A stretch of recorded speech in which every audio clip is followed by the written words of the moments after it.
I've sat in rooms where we as Democrats have high-fived when a Libertarian Party candidate gets into a competitive race. That's not democracy.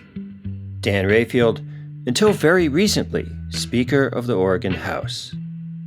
Republicans high-five when a Green Party candidate gets into the race. That's not democracy.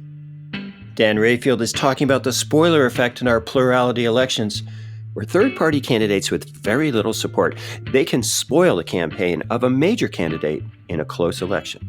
He joined forces with Oregon-based campaign manager Mike Alfoni to do something about the spoiler effect, namely, promote ranked choice voting. I love the impossible, which is why I did this in the first place, is because everyone told me we couldn't do this, and then we did it anyways.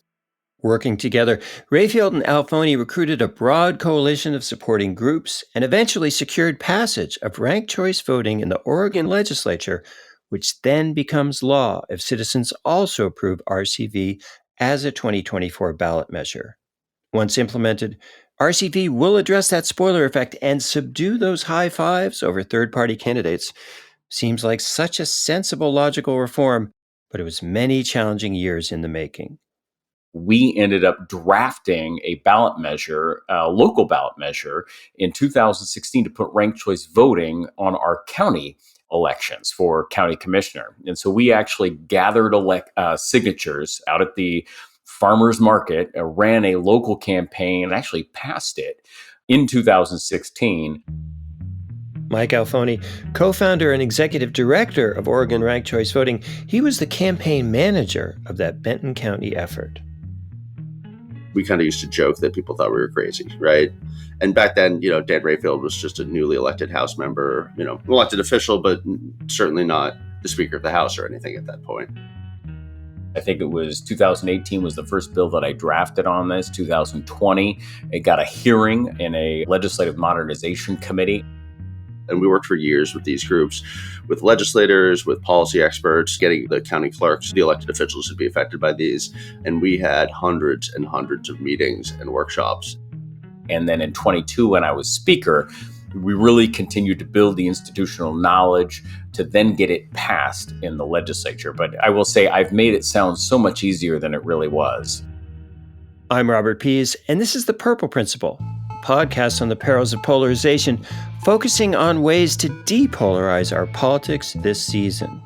And in this episode, the example of Oregon, which I've learned in these interviews is actually pronounced Oregon by the locals. Dan Rayfield, now the Democratic nominee for Attorney General in Oregon, he feels RCV can improve the tenor of political campaigns and the governing incentives of our elected representatives. And Mike Alfoni, he sees Oregon as a potential model for other states, with or without ballot measure options, to implement reforms like RCV through legislative action. What we need to do is set a precedent where other legislatures can look over to Oregon and say, hey, they did it, it worked out well, it didn't cause chaos, and it did really good things in the state, and a legislature passed it. For one of the very few times in modern American history, the party in power, in this case, the Democrats in Oregon, they voted in favor of a more competitive election system which could redistribute that power to other parties over time. But that's actually okay with former Democratic House Speaker Dan Rayfield, because as he learned back in college, that is democracy. So when I first became a state representative in 2014, and during that election cycle and came into the legislature, what I would say is about 12 years, or roughly 10 to 12 years before then, I was in college at Western Oregon University, and I took a class on the economics of politics taught by Professor Zenon Zygmunt, if you can pronounce that 3 times. And in that class, we talked about different types of electoral systems. And it became real apparent to me at that point in time that the current electoral system, this plurality method that we've been using, some will call it a first past the post, was an inefficient way to elect our officials. And then you start looking at other countries and you start seeing what Australia is using, what Ireland has been using, and then frankly, what a lot of cities around and counties around the United States have been using. So when I got into the legislature, I had a title and I thought, well, hey, let's start exploring doing some local reforms in my own personal county. And when you first started talking to other people in your caucus about ranked choice voting, I mean, during this time, correct me if I'm wrong, Democrats are gaining power in the Oregon legislature. And normally it's the party in power that doesn't court election reform. So were you working kind of against that tendency? Yeah, I mean, you bring up some really good points, right? In terms of if you are a party in power, a Republican in a Republican state, Democrats in a Democrat state, often you think to yourself, the system's working, right? Because you're self-interested. So there is that lack of momentum or energy to really sometimes review those systems. And in Oregon, again, we got it passed at the local level and started building institutional knowledge about the system. And I'm like a chronic malcontent where I always believe that there's room for improvement. And so some of the resistance that you see at first is people really start thinking about electoral systems initially is like, how would this impact me or my party?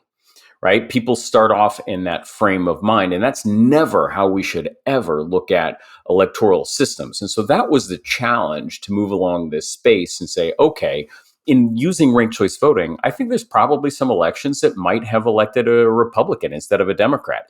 And some of them might have voted a Democrat versus a Republican. You have to get over that and really say what we're trying to do is implement the will of the voters and not, focus on party politics, whether it's a Republican or a Democrat. But those were things you had to overcome in that process. So, as you're having these discussions and trying to push this forward, fairly significant things have happened in other states. So, we're wondering, did the passage in Maine, which is by ballot measure, or in Alaska in 2020, did that help the cause, even though different states obviously have different balances of power?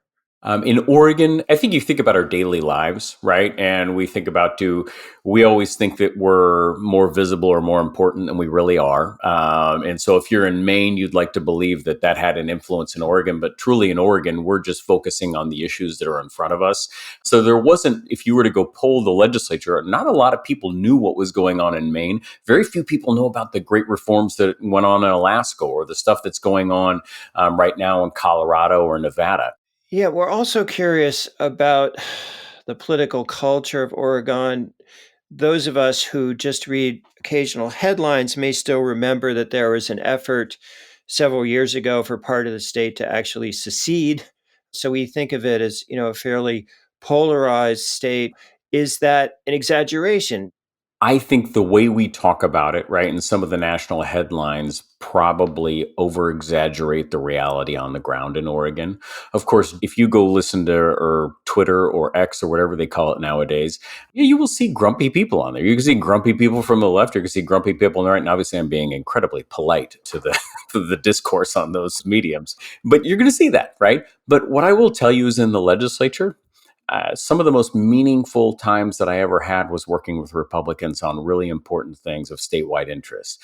We passed a water package that was, I think it was more than $100 million. And the joke we would always say it was a drop in the bucket for a water package, which really focused, on conserving water, which is incredibly important for our agricultural industry in Eastern Oregon. Right, that's a big component of our GDP. At the same time, when you conserve water, you increase the levels of stream flow, right, which is good for ecology. So you're able to find these issues and work together. We put together a $100 million rural infrastructure package, bipartisan, and we allowed Republicans to lead on that and choose the things that they determined were necessary in their communities for economic growth and infrastructure. Are there folks that say, hey, we should separate and be a part of Idaho? Yeah, there's a group of that, but it's a small group of folks that really are not the ones, I think it's a minority, right, that are focused in that space. And so there's not a lot of momentum behind things like that, but it's a flashy headline. Why not post it? It's interesting. It's not as interesting when we all get along. If you would see us at lunchtime sitting together, you would go, what the heck? This is not what I thought it would be in some of these contexts. I absolutely, the Republican leaders that I worked with when I was speaker, when I was the co-chair of Ways and Means, I would consider them friends. Are they going to vote for me for attorney general? No way. And I don't expect them to. But at the same time, I would consider them friends, and I think they're good human beings. And they want, from their lens and what they see at the outcomes, what's best for Oregon. Were you hopeful that you could get more Republicans to support the eventual vote? I believe there was only one Republican legislator who voted for it. We're wondering, how difficult was it to get that vote? And were you close with any others? I am always hopeful that people will look at the policy and vote what they think internally is best moving forward. And that's the way I always start out. I'm also not naive to the fact that and what I would say is in our current state of politics, that we are very polarized. And there's a phenomenon, there's peer-reviewed literature on this, that if a given party proposes some sort of proposal, the other party inherently views it with skepticism. What are they up to? If that same proposal is brought by the opposing party, the same thing happens. I had this in a postmark bill where this is a bill that Republicans had brought more than a decade before we passed it in the Oregon legislature, and it failed in the Oregon legislature. And many Democrats, including one of our U.S. senators, voted against this bill. We then came back, passed it in the Oregon legislature, purely partisan. All of the Republicans opposed it. So when I brought forth as a Democrat the ranked choice voting bill, I was very cognizant of the fact that merely because I was a Democrat bringing it forward, and when you're affecting elections, which are very sacred in a democracy, right, the other side is naturally skeptical. It's like, what do they have to gain by it? The other thing that I think was really unique in Oregon, and this has nothing to do with the elected officials, is that we allowed the community to help build the solution, right? So we brought in community organizations, brought in people who care about electoral reform, and allowed them to figure out what is the right solution to Oregon. And then that is really what brought in a coalition of organizations. I think it lessened some of the pressure among the people who would traditionally oppose it moving forward in the legislature, right? Because obviously it's a lot easier to move something legislatively if you have less oppositional forces that are concerned about a given race. And so that was something I think was incredibly successful in Oregon, is starting from the ground up, kind of a grassroots approach in partnership with the legislative leadership. When we started this venture in 2016, there were a lot of people that were, whether they were labor folks or whether they were community organizations, that were skeptical about these ideas. And so that's where I think is the starting point in Oregon for that. Over time, what we did is we brought people to the table. So you think of, there's a lot of C4 organizations that represent communities of color, right? You have labor organizations, right, that are engaged in politics. You have good government groups. And then you have what I would say is like elected leaders, right? So you bring people into a table and you do not force the outcome, but you bring people along, talk about the problems, and then allow them to fine tune what the ultimate bill should look like. We're speaking with Dan Rayfield, who resigned the speakership of the Oregon House of Representatives this spring to run for Attorney General. As a brand new Democratic House member back in 2016, Rayfield led a successful effort to pass a ranked choice voting ballot initiative in Benton County, the area he represents in the House. After that passage, Dan turned his sights on the possibility of being the first U.S. state legislature in the modern era to pass ranked choice voting for state elections. That occurred in June of 2024, after many years of effort in and outside the Capitol. House Speaker Rayfield, he led the effort within the legislature, while veteran campaign strategist Mike Alfoni, he built a broad-based coalition of supporting community groups. You can find some of those groups on the Oregon Ranked Choice Voting website.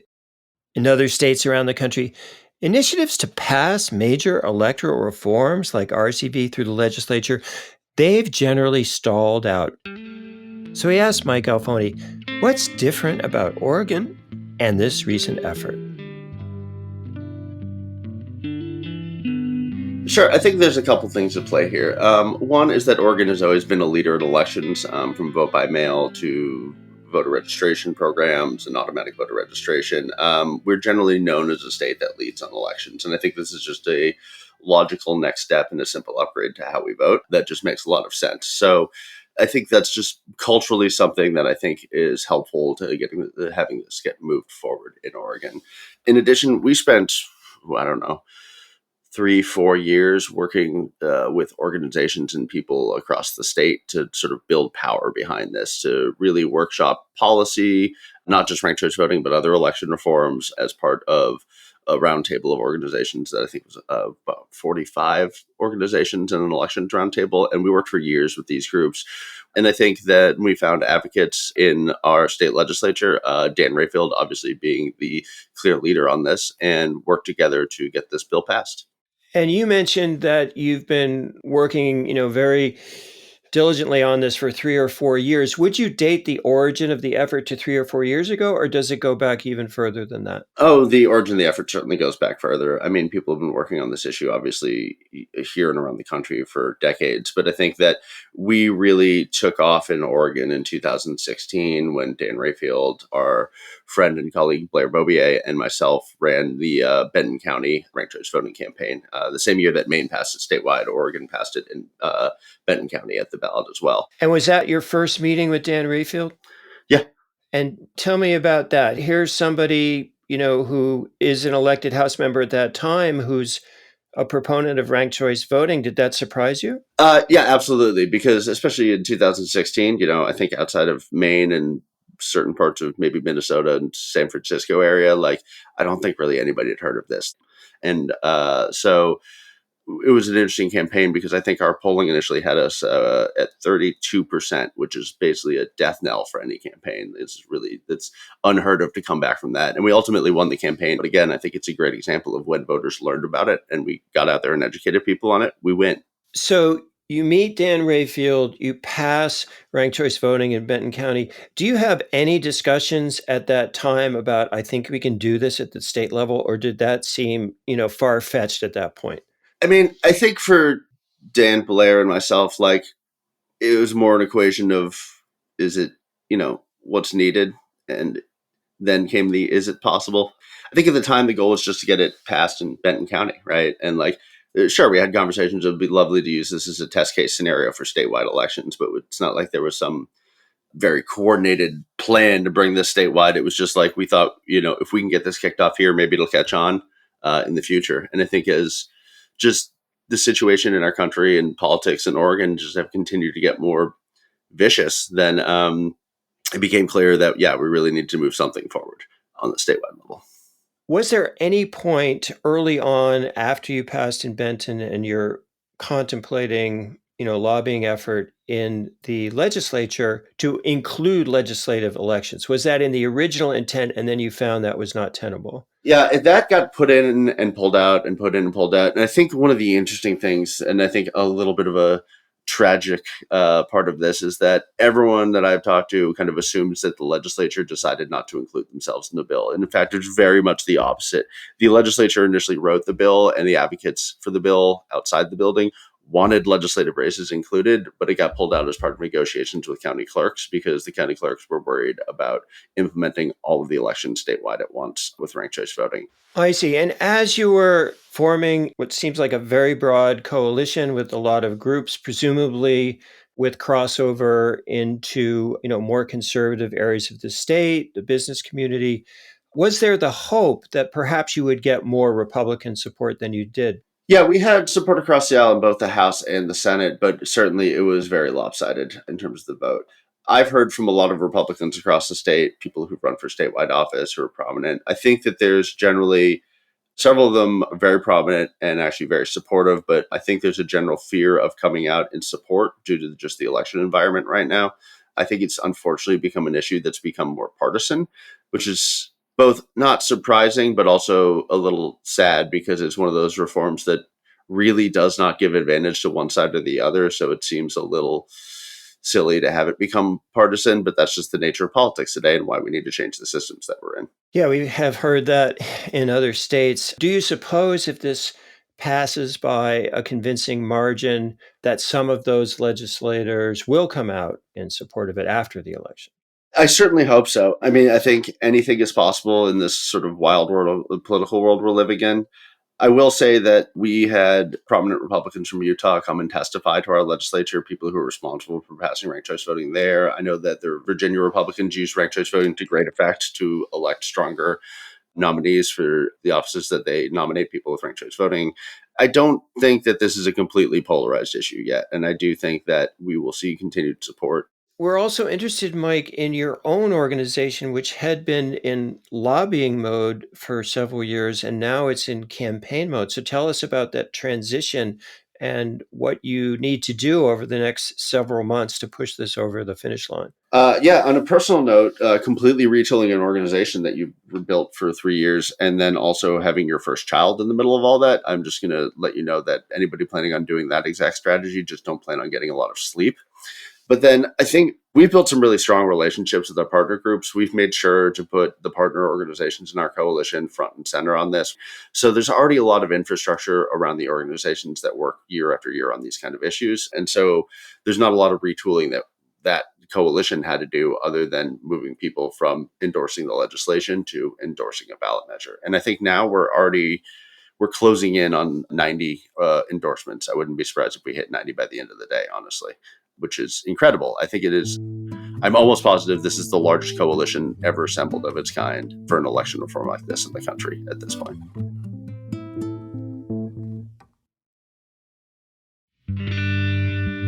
Mike Alfoni there, co-founder and executive director of Oregon Ranked Choice Voting. Mike was instrumental in building the coalition that advocated for passage of RCV in the Oregon legislature, the first state to do so for statewide and federal offices.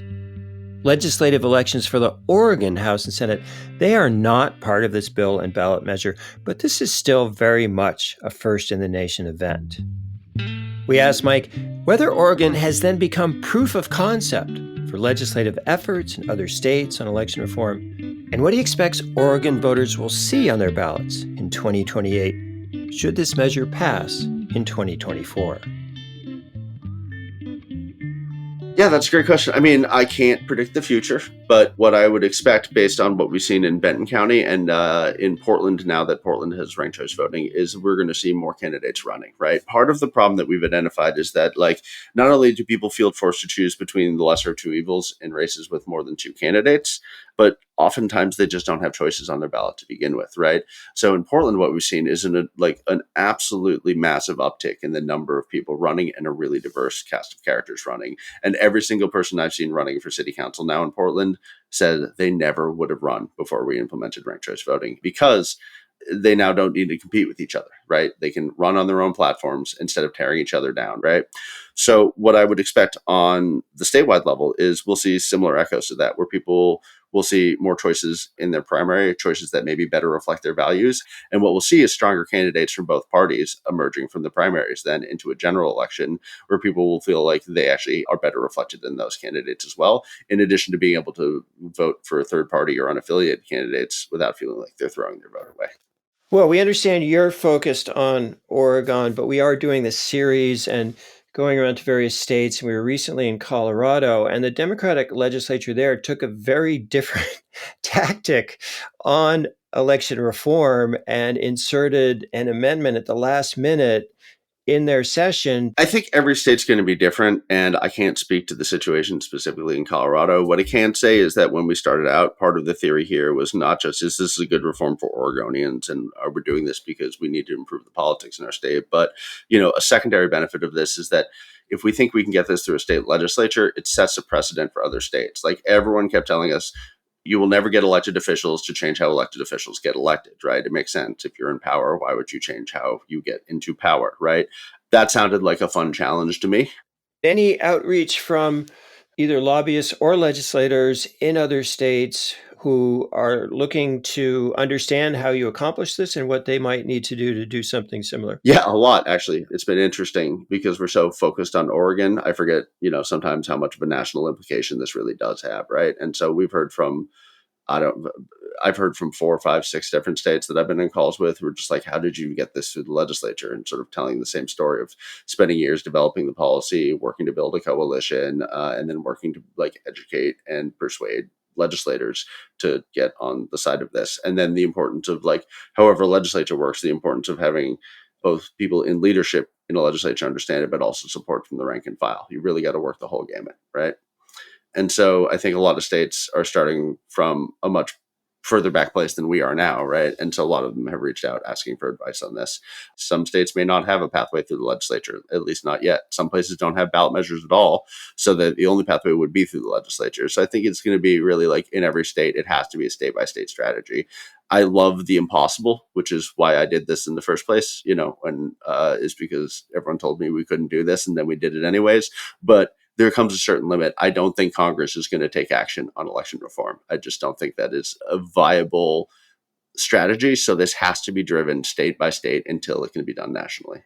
So, Mike, you've had kind of a 10-year vision on getting this very close to the finish line in Oregon. What do you see 10 years from now in terms of how many other states, either through the legislature or through ballot measure, might have significant election reform? That could be, top 4, top 5 voting or ranked choice voting for most of its elections. Yeah, I think it's a great question. I mean, obviously, I'm thinking about that because we took a very specific angle, which is trying to get this through a legislature to allow it to happen in other states, right? My suspicion is that we're going to we continue to see an exponential growth of the adoption of ranked choice voting and other reforms. Voters are pissed off, and rightfully so. Like, this is not how politics should look in our country. We're focused on attacking each other. We're focused on segmenting ourselves into silos. The issues almost don't even matter anymore. Like, it's the country is like divided straight down the middle, and we just talk about how we hate the other side all the time, right? I have my own personal political leanings, but like above all else, we have to fix that before we can fix almost anything else, right? So luckily what we've seen is that although there's some very loud people who are claiming our elections are rigged and there's fraud, it actually is a minority of voters who believe that, right? There's a strong majority of voters who want to fix things. I think it's important for us to note, for other people looking at doing something like this, that it's really important, despite the fact that everything feels like it's a dumpster fire right now, is that you have to be methodical about these things.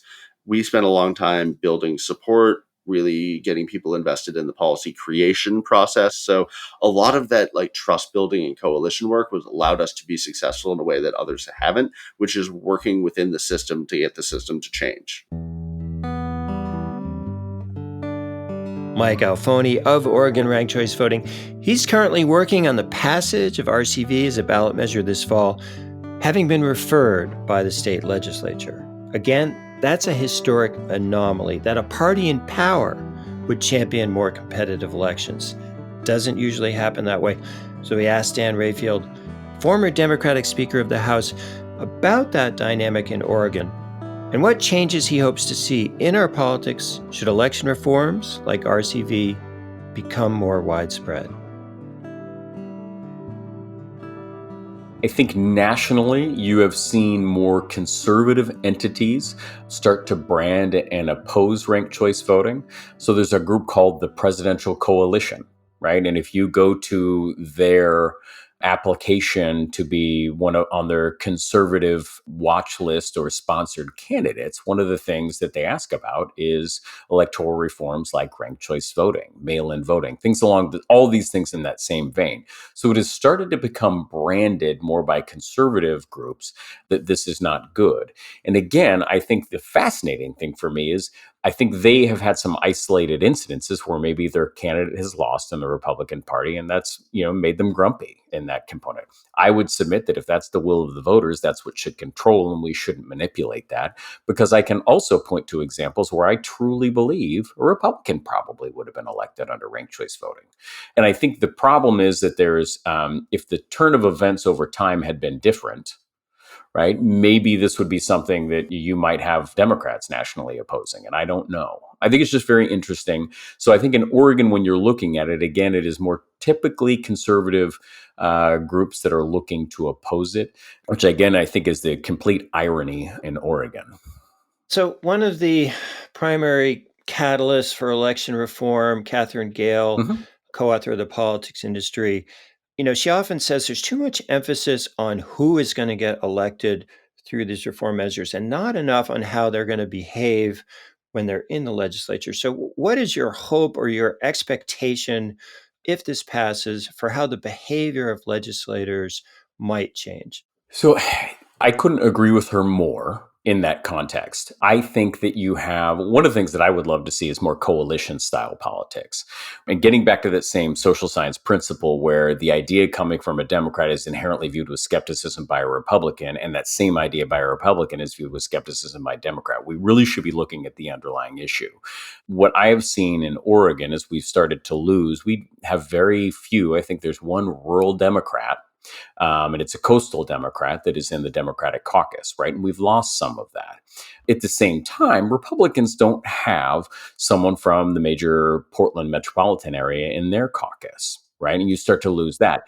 With that social science principle, those dynamics start to shift. I often wonder when you have people from different portions of the state in that caucus where you trust, you start building coalitions to help that community across party lines. And how do you do that? And so I think certain electoral reforms can promote exactly what Catherine Gale is talking about, where it's the actions that they're taking within the legislature and how they're going to behave in the legislature.